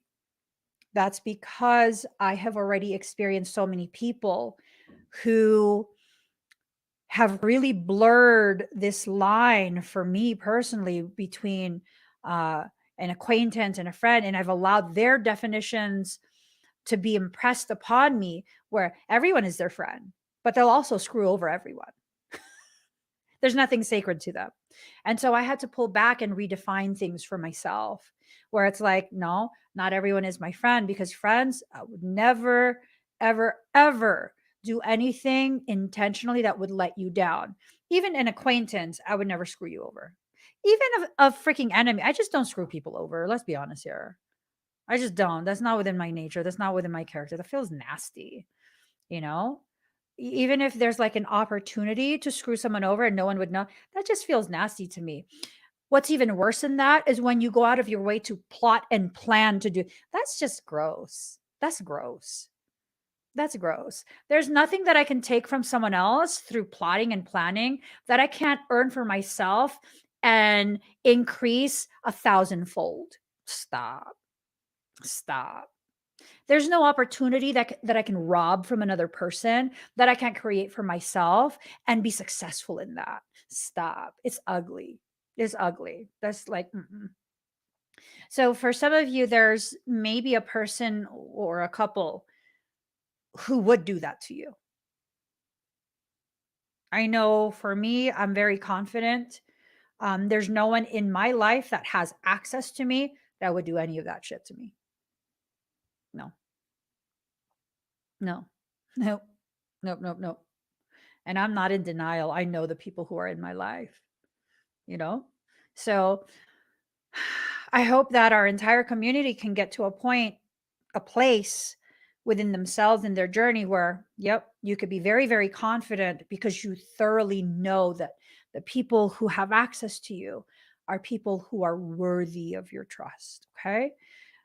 This is a time where some may try to manipulate with their crisis and rescue cycles, exhausting friends and family with their many problems. There may be a lack of boundaries and confusion where some may orchestrate their victimhood.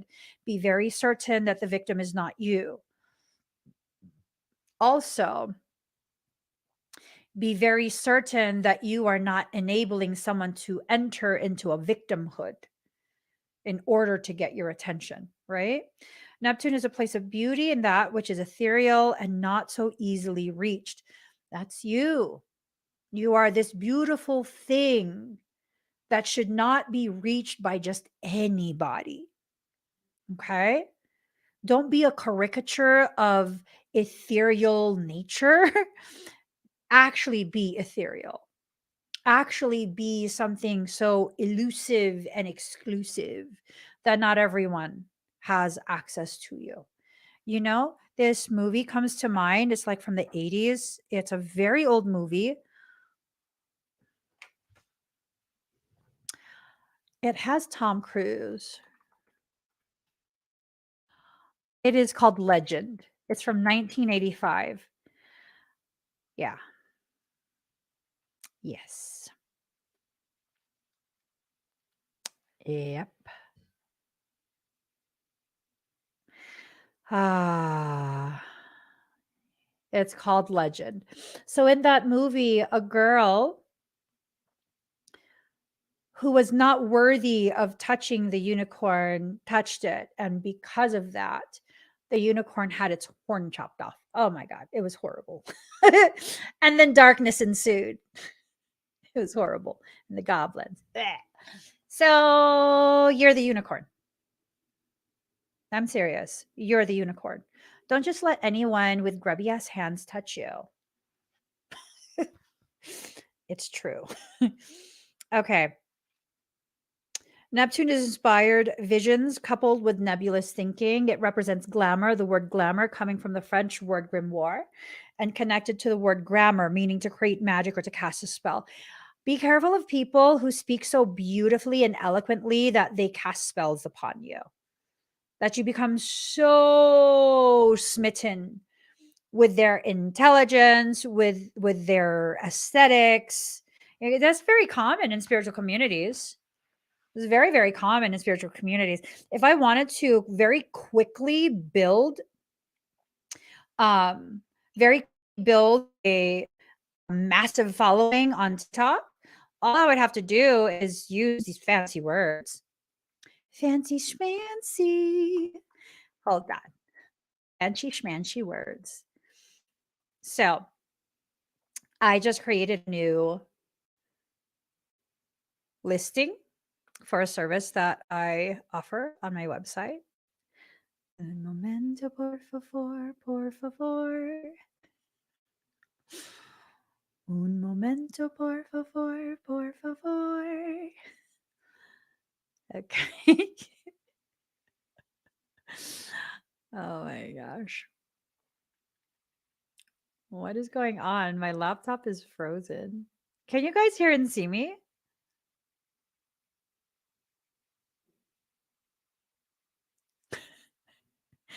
Okay.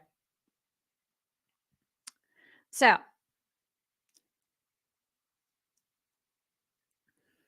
can you see me? You can see me, right? Yes, exactly, Maria. All that smooth talk is just an act. Ta-da!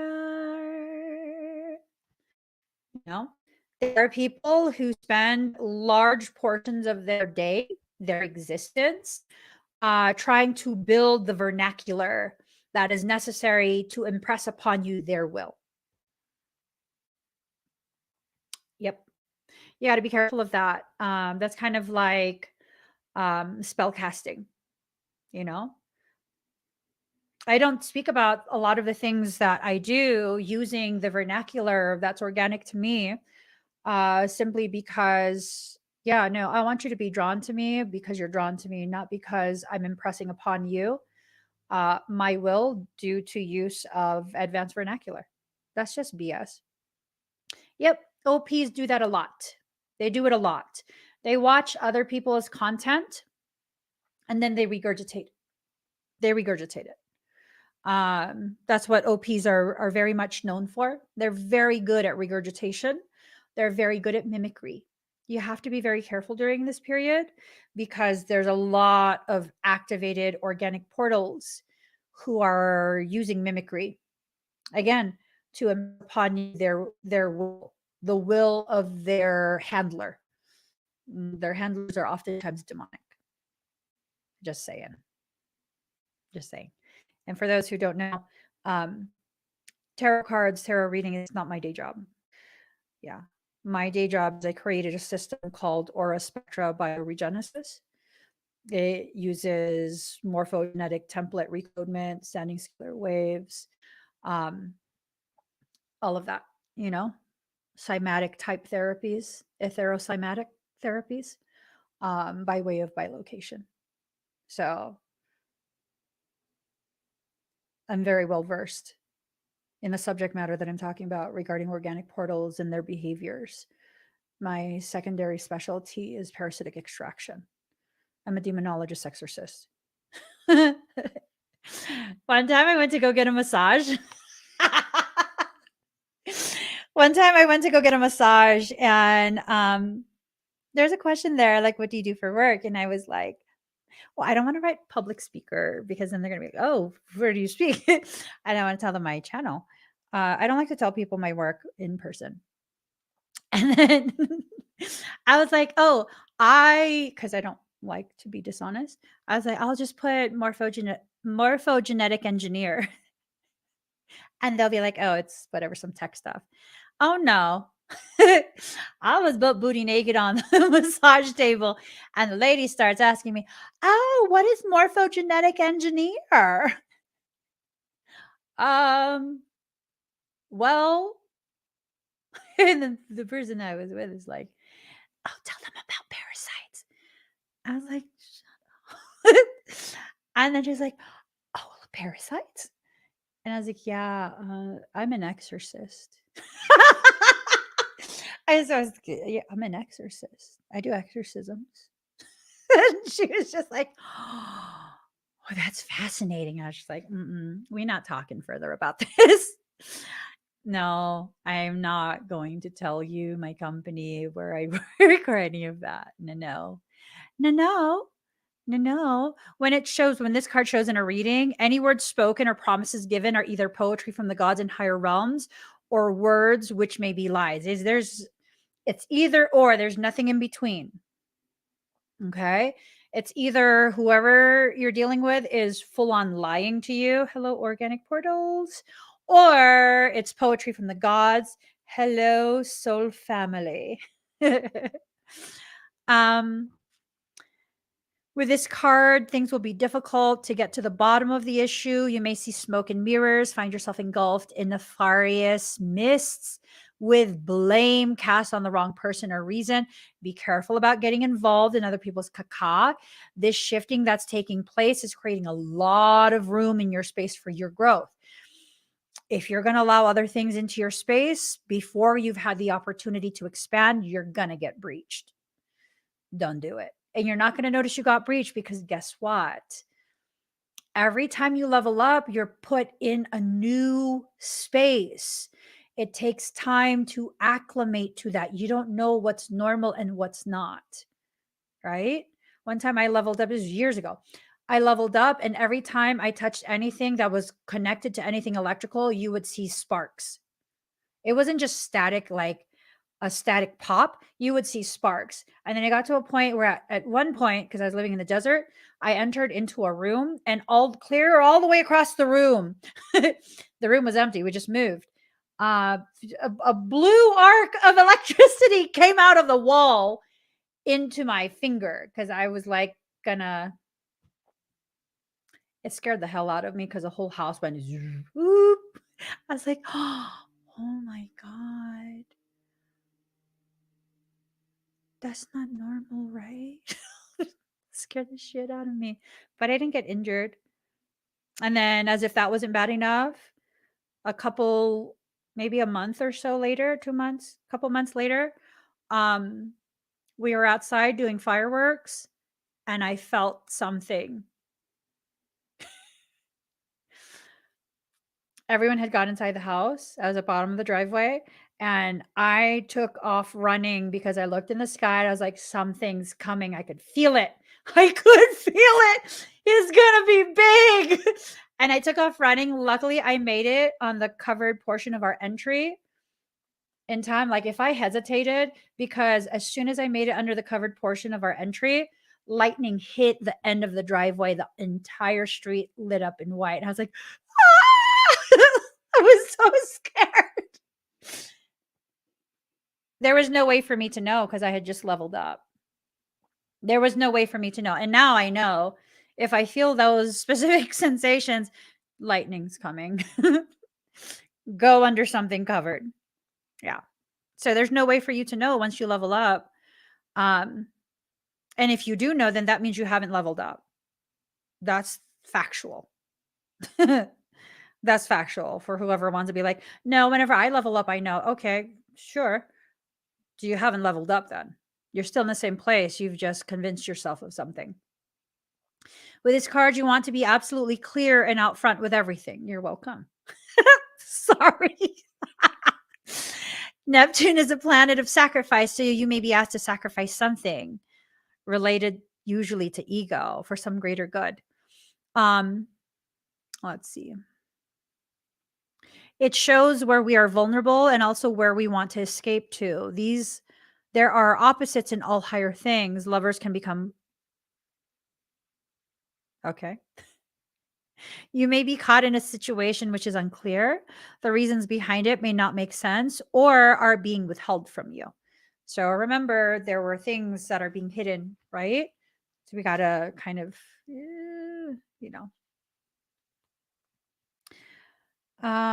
be careful of trickery and playing emotional games. That's very big right now. Another manifestation of this card is that you may find difficulties getting on the right path or in clarifying a direction. On the other hand, you may be extremely tuned in at the present time, sensing emotions, having visions, and if this is the case, what is below the surface is now being brought out. So for many of you, what has been bubbling beneath the surface of your awareness, your field of awareness, is going to be allowed to simmer to the top, where you're going to become aware of how powerful you are, how capable you are. Some of the gifts that, you've kept very suppressed much of your life. These are things that are already with you. They're already inside you. Okay. These are not things you have to earn. These are not things that, you need to purchase from someone else. And there probably are people, myself included, who can provide some type of, session, service, whatever it is that can facilitate. But just be aware Be aware. This also includes me. We cannot create gifts that you don't already have within you. Okay?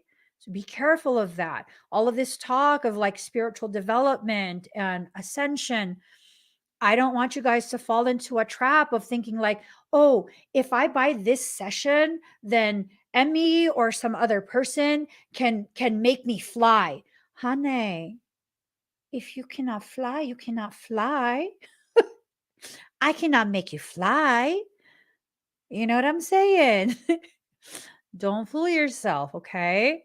So, this is about really just being aware of what's inside you, cultivating that, allowing that to have the space to come forward, okay?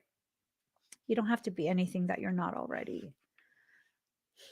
You just don't. You don't. You don't have to impress anyone. If a beautiful person enters your life, test the relationship. He or she may be too good to be true or the love of your life. Well, that's horrible advice. I hate when people try and test things like that. This planet also represents sleight of hand tricks, yet also a supernal type of activity. You cannot be a poet or a mystic without the rays of Neptune influencing you. It's like falling off the edge of our universe into places we trust, but have no concrete idea about. So beware of deception and confusion. But at least there will be poetry or reverie. That's not an even exchange. You got to be aware of the deception and confusion, okay? Because like it even says it, it's like falling off the edge of our universe into places we trust but have no concrete idea about. That's what happens when you ascend to a higher level of dimensional consciousness. It's a place that you have no idea about yet. You're going to get the opportunity to learn more, right? It's a part of you that you've become so unfamiliar with that you don't know it anymore, but you will again. You just need time to. Okay. All right, guys, it's time for me to go. I hope you enjoyed my blubbering. Yes. I hope that all of the information that we talked about today is something that will help you, will benefit you as you really go through your process. Oh God, one more card. Yeah. Okay, one more card. Woo. Okay, final card. Final card. I'm sorry. Make it something good, Michaela. Quick reminder. Thank you, Lindsay.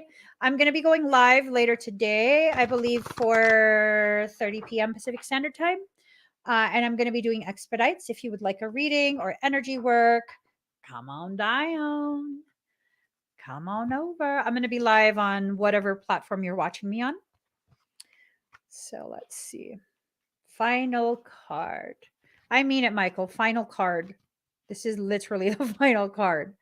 All right. Here goes. Layla. Card number 34. Layla. Put aside your clever schemes. O lover, be mindless. Become mad. Dive into the heart of the flame. Become fearless. Be like a moth. Turn away from the self and tear down the house. Then come and dwell in the house of love. Be a lover. Live with lovers. Clean your chest from all hostility. Wash it 7 times. Then fill it with wine, with the wine of love. Be a chalice for love. Be a chalice. You must be all love to be worthy of the beloved. When going to the gathering of drunks, be a drunk, become drunk. Your thought takes a course dragging you in its wake. Move beyond thought. Let your heart lead. Be the leader. With the grace of love, or when the grace of love is revealed, be a mirror to reflect it. When the beloved's hair is loosened, brush it like a comb. Be a comb, run your fingers through their power. Ooh, that is sensual. Anyways, how I long for my thoughts to no longer make any sense to me. Then I can be rid of them like noisy house guests who have overstayed their welcome. Oh, the peace when they finally go. Their incessant chatter brings me no comfort. I crave the silence of you. Will you let me hear it? Will you run through the noisy house of my mind with your great muddy feet so that I can focus on something other than my mind for a while? Maybe you can make such a mess that I shall give up my plans and attempts at order completely. Just give in for a change. It's time for that. To give up my ridiculous fantasies of perfection, useless, noisy, irritating, demanding, and yet deadening perfection. I'd rather just be alive. I want to plant my head in the earth, in the same mud that sticks to your feet, and breathe in her rich soil smell. I want to feel her heart beating in the quiet movements of the roots of the plants as they stretch and grab and stop my ears with her fertile dirt, finally gaining peace from the constant infernal racket of thoughts no longer wanted. Oh, beloved, how you are to be envied. You are being given the gift of no self, no noise, no sense. The great beloved truly wants you to be closer than ever to the wild universal heart. In that field of love, every electronic device goes haywire, seems to collapse. Worlds collide and great stars are born from the chaos. Be the real you. Oh, but the real you will sense none of this. You'll be staring at your beloved, so intoxicated by love, your tongue will loll out of your mouth and you'll drool like a bloodhound. And you won't care a hoot. Neither will the great beloved. Such will the passion of your reunion be, and that the only thing to matter will be the one great love exploding inside your being. So who cares if you have no idea what day it is? What was your job supposed to be again? Or how to make conversation, let alone intelligent conversation at the dinner table? Well, you shall not be yourself anymore. You shall not be so appropriate or sociable. Who understands crazy words that fall out of your mouth unchecked by logic or rationality? I do.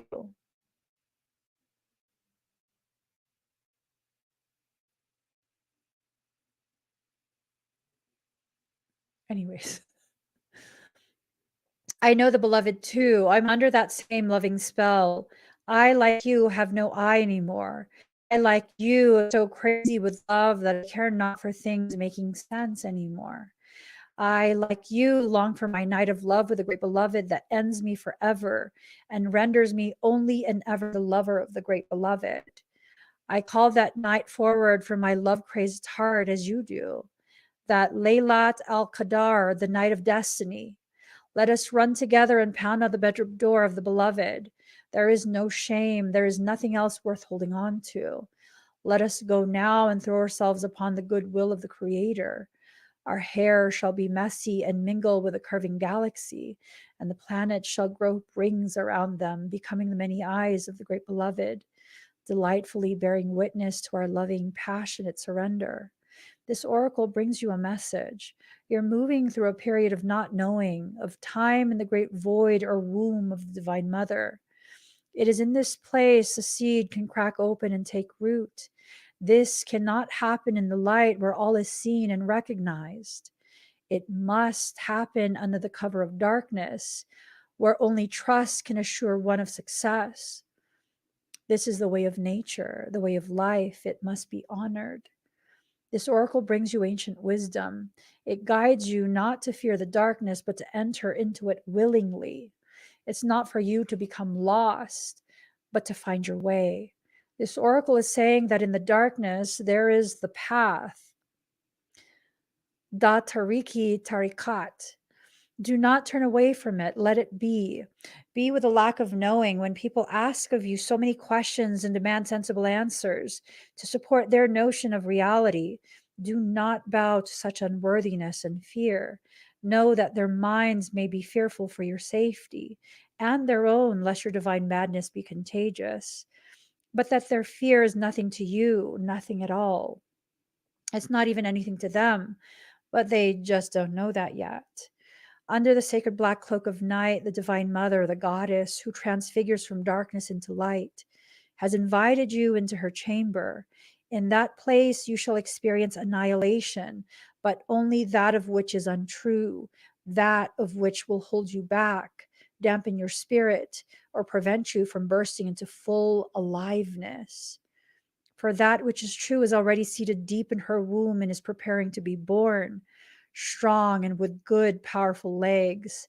So when it is time, it will leap like a wild creature, all instinct and intuition, into the morning light. For this moment, however, there is darkness.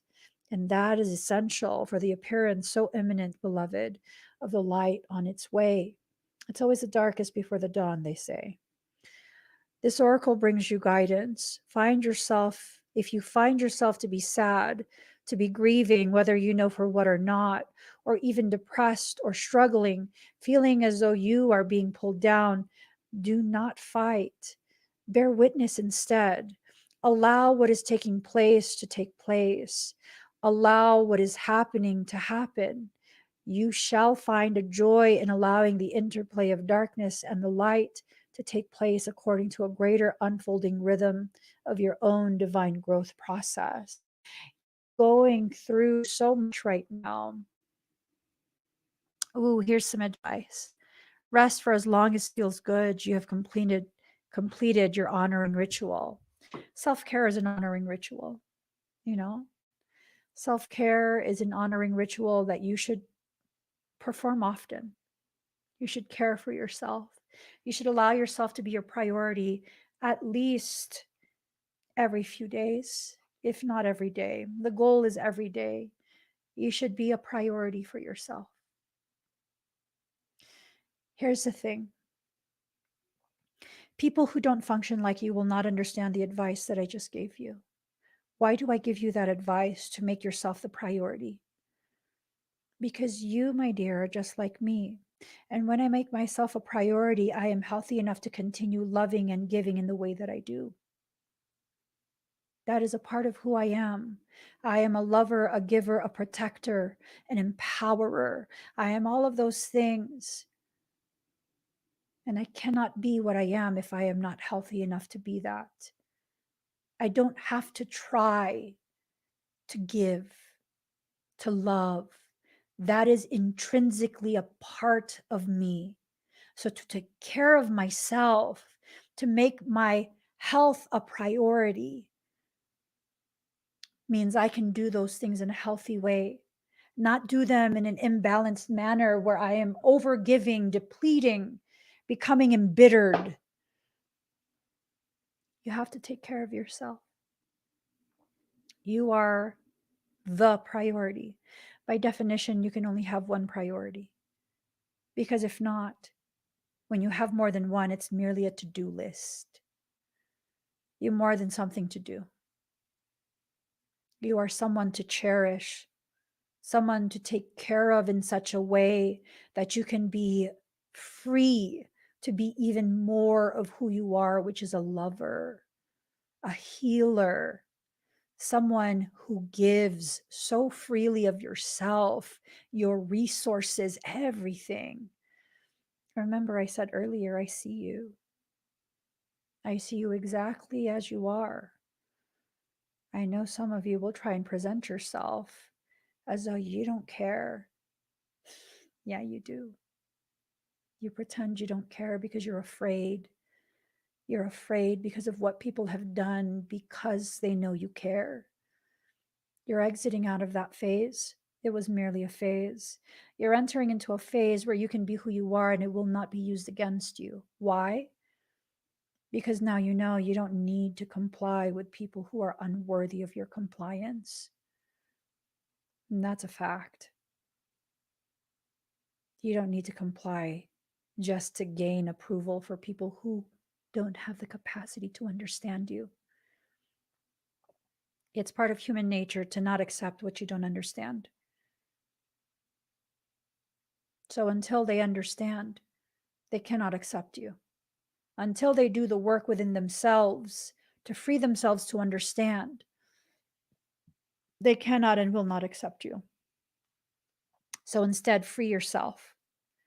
Free yourself so they can see, by virtue of merely witnessing you, there's another way to exist, and they are free to join you there. And once they choose that, oh, they won't just understand you, they will love you. They will. Yeah.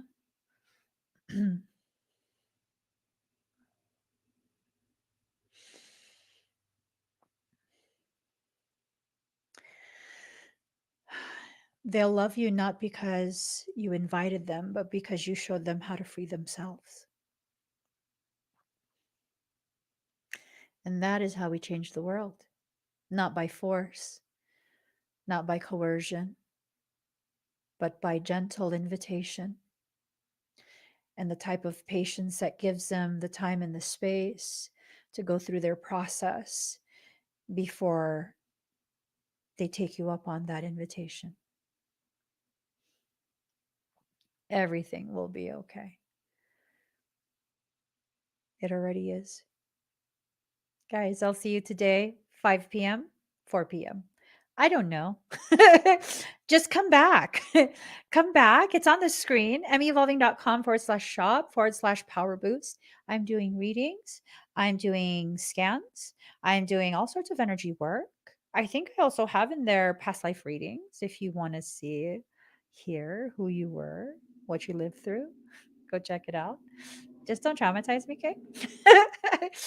All right, guys, give this video a thumbs up. If you haven't already subscribed, please do subscribe. Turn on that notification bell. Join me when I'm live. I'll see you guys again later today. Bye, everyone.